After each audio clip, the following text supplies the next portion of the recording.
Bano baluzazi banupu bagambye mukula yavuma abaganda ndiredde okuteeka emikono gyange ebiri mu maaso g'omuntu aleete jambi yagitemeko kubanga MK is the bridge. MK lwe lutindo fo mukono gwe tukolera miliyoni 4 NRM ekosa miliyoni 4. The change we want won't be delivered by a few. Katuje ku radio phone radio 7 ze Adam Kongo. Well, Mwami Gashumba. Mweyubudde MK movement nalabye enkuyanja yankuyanje y'abantu okuva mitundu by'eggwanga ebyenjawulo. I thought it was a small press briefing. Yes. Nalabye abantu okuva mu Western Uganda, Eastern Uganda, wano masekati, nalabye Minister Mukaga, nalabye Captain Mike Mukula amyuka ssentebe wa NRM mu Eastern Uganda, onanga bakunganye. To begin with, what prompted okweyubula kuno? Yes, kati abawagizi ba Geno MK mwenna gye muli tosobola kujjawo kigambo MK. You can't. MK alinganga Coca-Cola. MK alinganga Shell. Abali mu myaka gyaffe twakula tumanyi petrol station eriemu bagiyita Shell. Twakula tumanyi toothpaste eriemu bagiyita Colgate. Ye MK. Tosobola ku writing away kigambo MK. Nani mwachijjeo? No, situnaba kukijjawo. Yes, abantu twali twayita batono. Twali tu expecting abantu nga bina era be twali tutegekedde. Ne twafuna abantu abasoba mu 2500. Ne tugetinga even worried. Ekifo kino kina accommodating abantu bano. Abantu batandika okutuuka 12 ez'okumakya ng'ate emikolo gyagitandika ssaawa 5. Tumaze emyaka ng'ebiri nga tutambula Uganda yonna. Kungu kino nkikubuulira nkyogera with authority. Bannayuganda baagala MK. Bannayuganda abakooye obubbi, abakooye obulyake, obukumpanya bawangira MK. Surprisingly, n'abali mu NRM deep inside in NRM. Ate abaana b'abanene be basinga kiwagira. Ekya MK okujja. Abaana abali below the age of 35. That's our biggest constituency. Ekigambo kino ekibiina kyaffe kintu twakilonsinyize last week. You'll be surprised in every part of Uganda. PLO yukati ekigambo bakikola ki? Bakimanyi. Kyasoka nikitawanyamu abantu awo kwolwo aga PLE abalaga league biki. Yes. At least naku weziyise onda abantu bakyogera bulungi. PLU. Yes. Bashobade nakyagala okutangaza. Kuki? Gani nakyagala okwogera ko. Kakati abajega. Bano baluzazi banupu bayina bu fake. Bano baluzazi banupu bayina bu fake online magazines. Bagambye mukula yavuma abaganda. Ne bannange. Mukula yatandika okwogeranga wendi n'amalirizanga wendi. Ndiredde okuteeka emikono gyange ebiri mu maaso g'omuntu aleete jambi yagitemeko. Andage mukula we yayogerera ku ggwanga lyonna wano. Kubanga tebakyalina kye bagamba bantu kati bawayiriza buki. Bawayiriza. Okay. So teyabyogera. Nkugambye wendi ndi mulamu. Njagala omuntu aleete eddoboozi lya mukula kubanga ekisooka media houses zisinga za broadcasting omukolo gwaffe live. From the start to the end. Neka kati olwokuba balabye nti PLU ebatudde mu kifuba kati batandika okuyiiya ebintu. Ensi yabategedde. Purported dictator gwe mugamba yabalema. Muli mu kugulawo bizimbe. Muflyinga in and out. Abantu babategedde. MK is the bridge. Kakati ekisooka nze siriwe NRM. 1996 nga twakavubuka nakamala okusoma nawagira president Yoweri Museveni nekiku nze omuntu actively gwe nali mpagidde mu byobufuzi yali Dr. Kiza Besigye okiwulira so siri muwagizi we NRM and I don't subscribe to NRM kubanga nze NRM sigitegeera otegera PLU nze sibeera mu kintu kyesitegeera okiwulira okay ne bantu abawagira NRM balina eddembe lyabwe nina kikugamba NRM etegeeza Yoweri Kaguta Museveni Todongo muli kitundu ku NRM. Netwe dongo timutwesibaako. Tumaze emyaka ebiri nga tutambula Uganda mu bugubi obukyasinze. People don't know. Mwemuke movement tewali sente. Tuvuga motoka zaffe, tuvuga mafuta gaffe, olumu tusula mu buloojo bw'akasanvu. Tupushinge the reforms we believe in. Ochulia. Kubanga MK is the bridge. MK lwe lutindo lw'abantu abakulu ba senior citizens betu believing abalina kye bakoledde eggwanga but they cannot deliver anymore. N'abavubuka. Kati muganda ngitodongo bwagamba mbu PLU PLH tundu ku NRM. Uno yagambye wano? No way. Really? Babesibako? No way. Because you know, omanyi lwaki batwesibako? PLU oba MK movement kye kintu kyokka kati ekirayiminga n'abavubuka abato. Abavubuka abali mu FDC, abali mu NUP, abali mu NRM. Bonna babelievinga the change we believe in must be delivered by General MK. Nakikugamba bana linya kigamba gwe MK ayina ekintu fenna kye tutayina, ayina kye bayita executive confidence. President Yoweri Museveni akaseera bekanaba katuuse n'amulitiring amaje confident la solomo kwa sobuyinza kubanga akimanyi tasobola mumaliriza nga mutadde mu apa prison. It has happened before. Okitegeera. Okay. So kyekyo. Feswina kabondo kuwena halimu. No. Temwina kakwate konna. Ffe byaffe. Kyovula tusurvivinga kumanyiga Katonda. Fo mukono gwe tukolera miliyoni 4, NRM ekosa miliyoni 4. Ne NRM kiri kibina kyanji kubanja ulo teri kirala. NRM je mwayise nga abagenya abakulu nga mutongoze ekisende. These are our friends. Captain Mayike mukula na mumanyi de banga dene. Okitegeera. Gino mikwano gyaffe. Owulira nalinga mpaga Dr. Kiza Besigye nga mukula mukwano gwange yangoba kewuwe. Ebyobufuzi ebyaffe by'abantu bali civilized. Nyina mikwano gyange mu NUP many MPs ne muganda wange muganda wange wakayima wa NUP n'ekingano kunyumya naye kati mwina culture gye mulese Uganda nti omuntu buli gwotakkiriziganya naye mu byobufuzi he's a fool, he's an idiot, he's a bastard. No, mu PLU to believing okolagana na buli muntu yenna, no matter where you hail from, no matter which political background you hail from, fe tukuvaluwinga ate mu PLU tebirimu binombu fe tuluddemu nnyo naze lere sawa zino tumwagala tumuwero kaminga amwaniza buli omu nnyo ate tumwaniriza na nnyo kubanga twetaga abantu nga bayitirivu nnyo. The change we want won't be delivered by a few SEC members. The change we believe in will be delivered by all Ugandans, from Ajumani to Kisolo, from Kisolo to Kwen, from Chotera to Arua. That's the change we believe in. And our bridge to that change is General MK. Yes. Okay, so you disown these words. Yes. Agambi PLU as part of the teams of the NRM of the teams mobilizing for NRM party whose chairman is ready to face off with opposition candidates. Todongo batwadde tulonkinga tuwerezayo mmeka. Nemmere twadde tulwana nayo bulwanya abantu kubaliisa. Kiba twesibaako. Basigale mu kintu kyabwe. Okiwulira ekisinga obalumu okimanyi tu connectinga n'abaana abato abavubuka. Kano si kavuyo. Ate kavuyo ki? Buli omu abeere ku mudaala ago. Twalaba minisita nga mukaaga. Nga bakulembeddwamu Honorable Kajeji tumwebaze. Babadde banoonya eki? Badde baze ku mikolo Frank tumwebaze mukwano gwa General MK. Margaret Muhanga mukwano gwe. Minister nabi ba minister balala babiri. Twabayise. Ye politics gwe nkugambye owabagunjufu. Nebo batokkiriziganya na ndowooza ya muntu okolaki? Ogendayo.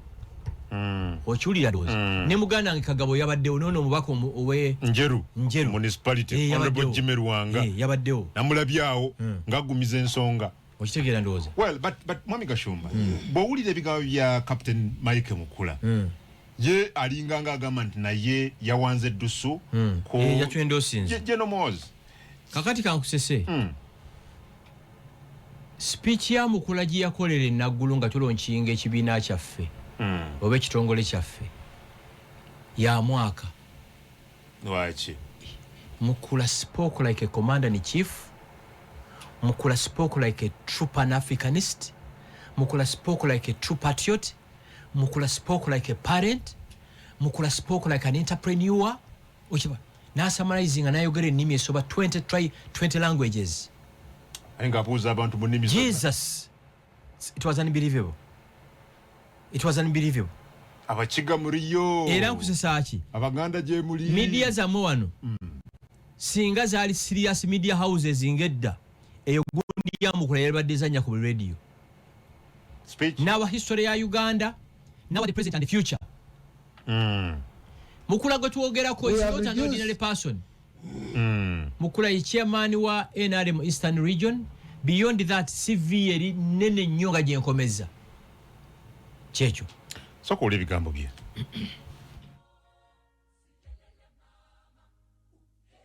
Bigambo bye binjagala okuzanyira bya Captain Mike Mukula bwe yabadde mu kulaunchinga MK movement. We have reduced, NRM has reduced the load from you. Yoweri Kaguta Museveni has done his part. It's now incumbent upon you, the young people, to take Uganda forward. It was done in Cuba when Fidel Castro stepped aside. It was done in North Korea. It has been done in ANC. It has been done in Tanzania with Chama cha Mapinduzi when Nyerere laid, God recalled him. We will do it here in Uganda. We will manage the transition very well, and I want to assure you, MUHOOZI is your answer. I thank you. It's the Lord from you. Yoweri Kaguta Museveni has done his part. It's now incumbent upon you, the young people, to take Uganda forward. It was done in Cuba when Fidel Castro stepped aside. It was done in North Korea. It has been done in ANC. It has been done in Tanzania with Chama cha Mapinduzi when Nyerere laid, God recalled him. We will do it here in Uganda. We will manage the transition very well, and I want to assure you, MUHOOZI is your answer. I thank you.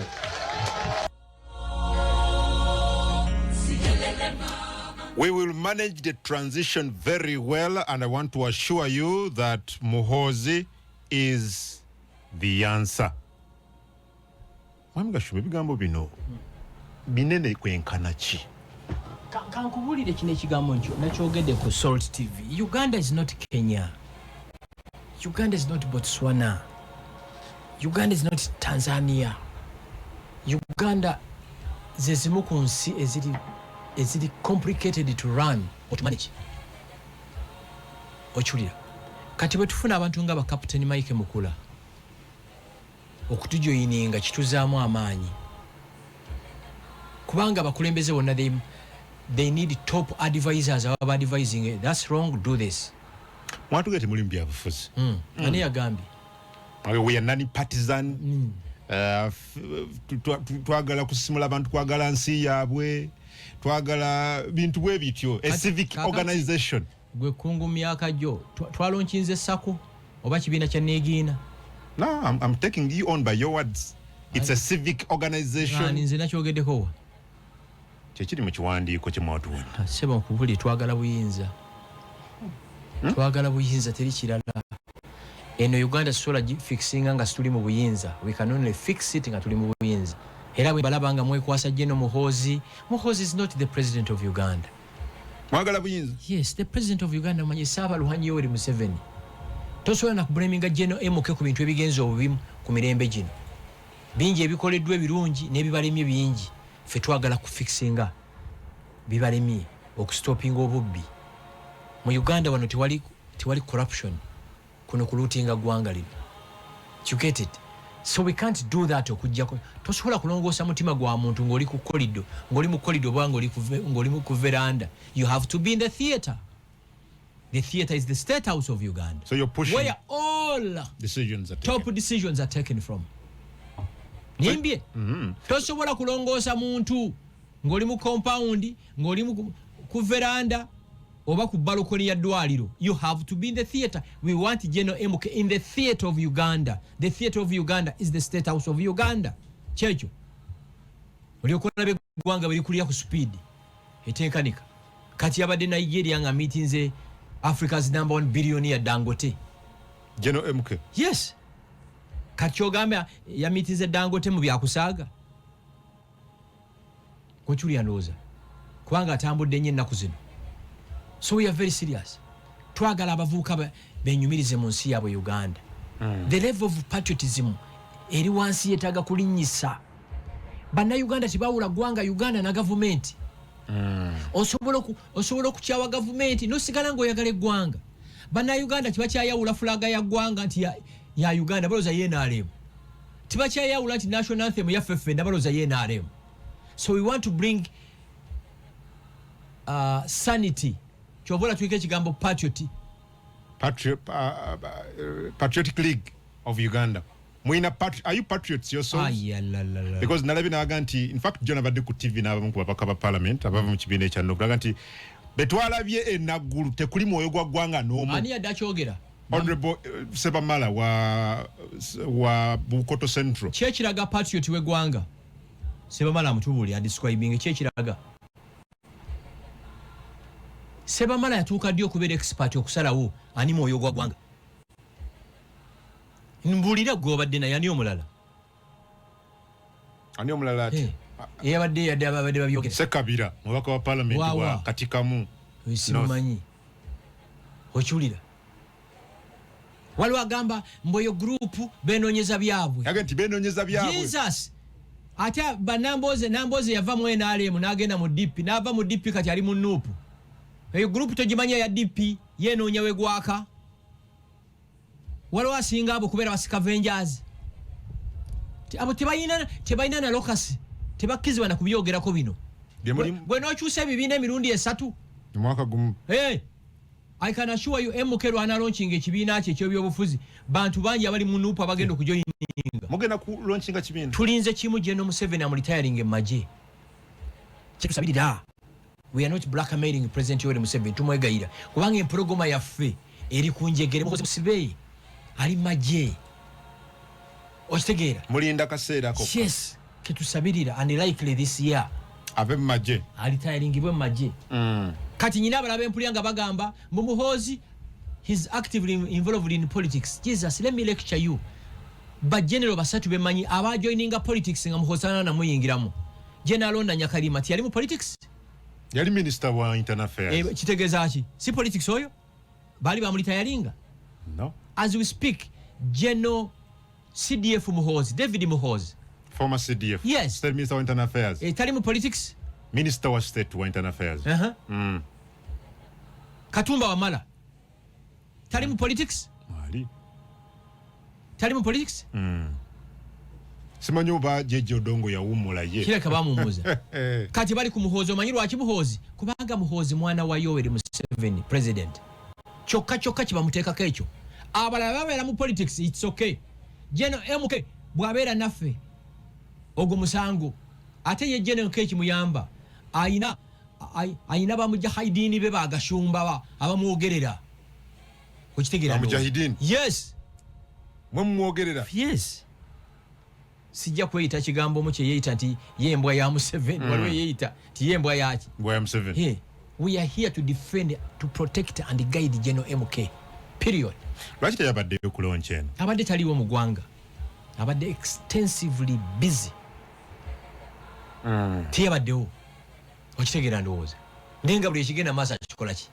Akimanyi. Yagenzeko ku Twitter n'avumirira bye twakoze. Yaretweetinze bulutweetinze byabaddeyo. Yes, extremely happy. Gwe tewewunya mu mwaka gumu. Omwaka gumu n'emyezi 8 okuba nti omuntu abantu gwe bali bawulira obuwulizi. Tutambudde Kapucholo wa Kabale, Kitigumu Kasambya, wawalala. Kigezi. Kabale Kisolo. Tokiwulira.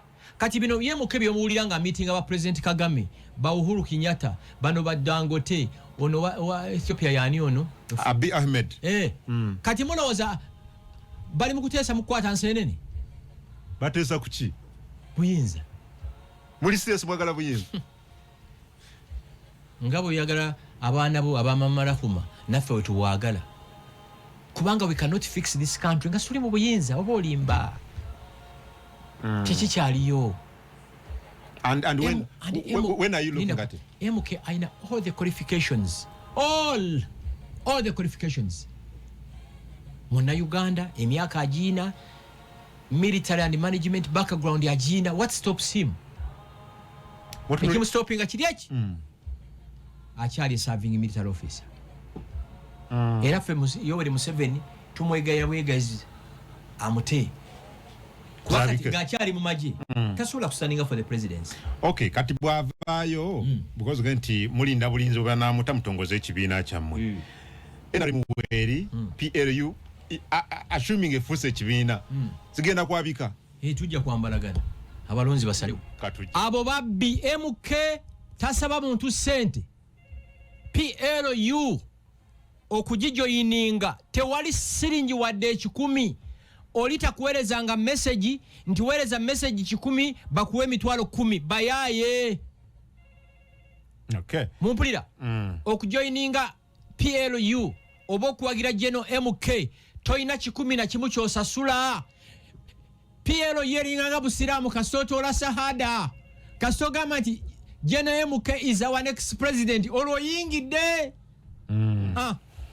Yesu gwe mugoberera gwe mugoberedde emyaka 12 enjiri yagisomerawa bino ono gwe mwawagira ennyo yalina experience ki okujjako comment enjaga yalina experience ki gwe mwawagira ennyo okujjako comment enjaga yalina experience gwe mwali mufiirako. You get it? Omusajja abadde mu magye for 22 years okuraninga amagye sikusiika nsenene my brother. Military background ne management skills ayina zokka zimu qualifyingisa okurunning eggwanga lino. Ekirala sebo kino kyogambye mbunno si mwogezi mulungi tunoonya mwogezi bwe twagala aboogezi tubamanyi bammawo. Mao is the best orator in this country oba tokimanyi ontegeera ndowooza. Bannayuganda tibaagala mwogezi baagala mukozi. Twagala mukozi ye Geno MK olutindo. Twagala muki mukozi twagala mwogezi. Ebigambo byogeddwa boogedde kati tukyagala boogezi twagala bakozi. And is Geno MK. Hello. Okay. Aboogezi boogedde hello. Onagambye wano ku message eza SMS agambye Michael Saloon Bukoma Nsimbi team MK Adam Lwachi abanup batuvuma nnyo batisa Gashumba mwagala nnyo. Jambo Adam Kungu nze atugonza Daniel Masini ntumbo Daniel Lilian akwagala nnyo wano ku 5-star hotel. Lilian ku 5-star hotel mundabire Masini 5-star atumidde Kungu atumidde Kungu wano Kungu mufumbo. Lilian nange kutumiddeko ku 5-star hotel. Mama Rahuma owulira atandise okutumira abantu radio nange nenziramu. Kale mwebale nnyo mwenna ab'Emasini tubaagala nnyo bannange mwebale kwagala radio 4 mwami Kungu ne mwami Gashumba tubalamusizza ate tubaagala nnyo olw'empeereza yammwe ennungi. Last week twawandiika message mu luvandimwe Kungu n'ogisoma naye tetwafuna answer yonna. Mwebale nnyo. Nze John Fisher yawandiika wano mu luvandimwe. John Fisher yagamba omukubireko nampa namba yo wano. Ojja kukimpa ate mu abavandimwe mwate kibakakatako yaila hawula. Okay, ngenda jiwa mwami Gashumba sebo muvandimwe. Onagambye Kungu tusima empeereza nze ziwa Joseph Ebusagazi nambula mbuza mwami Gashumba nti wova muntamu n'ogwa mu kyoto oba owonya omuliro MK ne NRM kyekimu. Good morning, Kungu and Frank. People are ready and waiting for Valentine's Day. Frank, don't degrade the day. People will hate you. Kenny, DR Congo. Kenny, my brother. Sikeranga ku radio kwa agalwa. Ndi ku radio to inspire and guide people. Mami wanga njagala nnyo. Nnyo nonga je nkomeza. Siri ku radio kwa agalwa. Ndi ku radio ku inspiring to guide and mentor people. Valentine, lunaku lw'abajega. Omuntu ayagala nnyo mukazi we. Why do you have a special day? If you love your husband, why would you have a special day? Nze modopu yange sina yo suit mu ya mikolo obanga zonna nyambala nze nalinguzeeko nengatto ne je nali nyingide ne mudduka ne njiteeka mu kaveera ne fuluma mu mpya bwe sigituusa waka. Adam, thanks for the show. I am Isaac Bedwa from Bujenje Masindi. John Bosco Mutungo, chairman team MK Mutungo kwetuli wano. Wechitu se tunatera kutuuka mu State House oba ne Uganda mwenna mutwegatteko.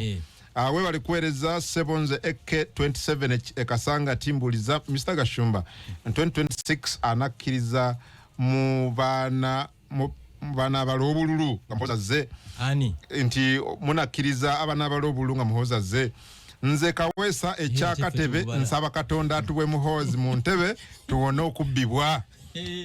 Murakoze cyane tuweereza na Uganda nze omuvandimwe ekyankwanzi mama Sebate Ekitebye agambye nange mwami Gashumba mwagala nnyo anjagala nange njagala tanjagala mwagazaaki tonjagala nkwagazaaki radio sijibira ko ddala gwokera mu mayembe kusamira kuloga Gashumba kuloga kungu nga nkwagazaaki nange bwe ngambira our ancestors timulumbe mujjego oyo period. Ole kuweereza Salongo Benedict Chimengo ntumbudde. Hi Adam and Frank, I am Single Moses from Chigorovia. Brazil, thanks so much for the show. I am listening. Kungu Regan Chihaguzi Masindi na mwami Gashumba. Alimisa Valentine yaffe alabika katayina mukyala kubanga alimisa alabika katayina ndako mugana nze siganye genda mu byakijega nani alabika katayina mukyala nono nkulage ku China mwami Frank Gashumba ava musimu ka Uganda ne Council for Bavandimwe bwetuba buli kikulu nnyo ekyo system ka Uganda Council for Bavandimwe PLU ne PLU ya nyine ensonga jenja waliwo omuntu agindimind nze wano kanjikone konti nali ku radio lulinga nga nkunga abasajja balabirire bakyala baabwe baba feeko ekyo nkiddamu sikirumamu era nebaza Mukama nti yampa amagezi agalowooza bwentyo mwabampuliriza mwenna ng'oli musajja owulira otya nga sister we yafumbirwa omusajja omukopi nga n'engoye zaali mu maka g'oyo omusajja go wazigula nga sister wo n'essimu gy'alina go wagikola ki go wagigula bannanga abazadde teri kintu kisanyusa muzadde nga mwana w'omuwala okudda awaka ng'agenza okulaba maama we ng'alina obuveera teri kintu kiruma muzadde nga mwana w'omuwala nga buli watuukira awaka ajja agirako ka boda ate maama n'asasula owa boda. It hurts. Abazadde bonna baweerera abaana baabwe babeere bulungi beeyagale so nze okwenkaleginga abasajja okusapootinga abakyala obubaka bwa Katonda kino kankibagambe ffenna tulina baganda baffe abawala twagala nnyo nga sister wo buli lw'omulaba afaanana bulungi naye gwe musajja obeera otya ne mukyala wo ne mugenda ku mukolo ku mbaga ngaawo ng'okuva ku ngatto gy'ayambadde paka ku necklace ku byayambadde toyinaako kye wali omugulidde gw'obeera sikaali obeera bodyguard wamuwerekedde ku mukolo n'otunula mu wardrobe y'awaka nga toyinaamu kantu ka mukyala ke wagula honestly n'ogenda mu kinaabiro mu munaabira nga byonna ebirimu omanya abakyala baba ne bu closet bwabwe nga temuliimu kikyo ne wayita omusajja tusaba Katonda awe ekibonerezo buli musajja agwa mu kategori eyo amukube ebbalayo ekyasinze sala simbi eyo entuufu nnyo Katonda abawa ssente ziyamba abalala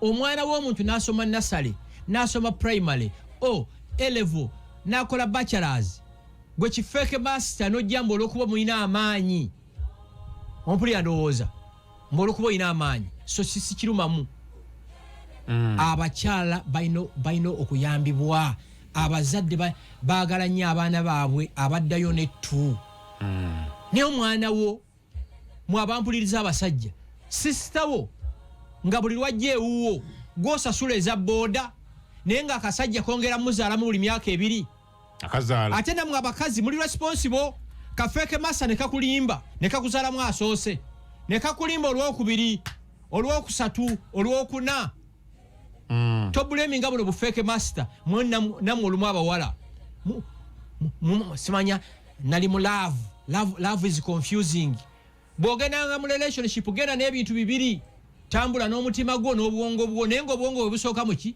mu maaso ku 07521 koboita nfuna esimu 2 tubere nga tuwumbawumba odakola ku nsonso hala mwami kungu wanjisabo neyanziza nnyo esebo njagala kubuuza Gashumba wanira osinzidde wa nsinzidde wano mpata ze mafaabi njagala buuza mwami Gashumba nteekateeka ki ze balina nga PLU okusobola okuzimba emirandiro eno okuviira ddala eno wansi kubanga tulabye ebibiina bingi bireekanira waggulu naye ng'eno wansi tewaliyo mirandira. Webale nnyo ssebo. Kakati Buganda ekibuuzo ky'obuuziza kikulu nnyo era enkya tulina meeting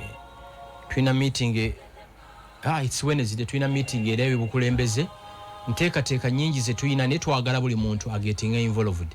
Ky'ogambye kituufu ku leediyo nga bantu boogera nnyo naye nga ku ground tebakola ki tebaliiko naye nze mbadde nkusaba okuva ne leero gw'obeere ambassador we muke mu kitundu ekyo mwoli. Okay. Hello. Sebo. Adam Singoba alikueleza. Alikueleza. Ya, ono wamuyita Walugembe David Sizdewa ne Katwe. Yes, Walugembe. Katemba dembuza omumami Frank Gashumba ekibiina kye batandise babana singa aba NRM babegattako ate nga bamenyi b'amateeka bana banoonyeza ko batya kubanga nawe enteekateeka zaabwe kino bayinza okuleeta electoral audit singa babayiseemu kati wana abanoonyeza ko batya ate nga babegasseeko. Okay. Babale nnyo ssebo. Hello. Hello. Ani ono ssebo? Hello. Ani ono ssebo? Hello. Okay, olise ku radio si simu oli mu kwewulira ng'oyita ku radio kozesa simu yo. Hello.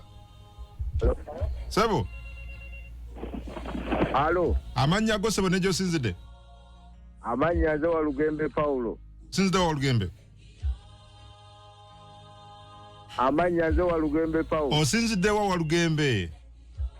Nsinzidde eno Kyankwanzi district. Ssebo teesa tuwulire. Nteesezza mwana oyo musajja ayogedde ensonga enkulu nti omusajja buno bufeeke master. Omusajja oyo mulungi nnyo nange sibwagalira ddala nga sisitawo lwajja ssebo gw'osasula booda musajja mulamu nnyo oyo. Olinayo ka fake master k'omanyi? Okay, mukulu avudde kumbadde mubuuza. Gwadidde asembayo ssebo? Mwana mukungu. Ssebo? Ssebo nkulamusiza. Ge bwente ssebo? Byayi mukaaga abantu bakwesunga. Ate ku nsonga? Amannya Ben nga nsinze no bwalina kisunga. Yes, Ben. Mami Gashumba ekibuuzo kye mubuuza ekibiina kye batongoza kibiina oba kisinde? Okay, kibuuzo kirungi nnyo ekyo. Nkuzeemu twagala oba kisinde oba kibiina twagala buyinza. Ssebo. Ono bamuyita Lodge okugenda Nakalongo. Nakalongo ye Wangoma. Saidi z'engoma eno kaakati. Ssebo. Mbuuliza Kasumba oyo. Ssebo. Ogera mu maaso. Kasumba oyo mumbuulize. Ssebo.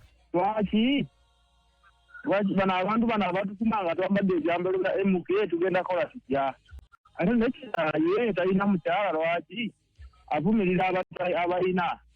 Okay, webale agambye abavuma nga bambadde ebyambalo bya MK balosonaga nti gwe leka kuli kuvumirira balina bakyala nga gwe wange sina mukyala obwo obujega bwammwe mwagala mumumanye naye mumuvume nganze temuli mumanya.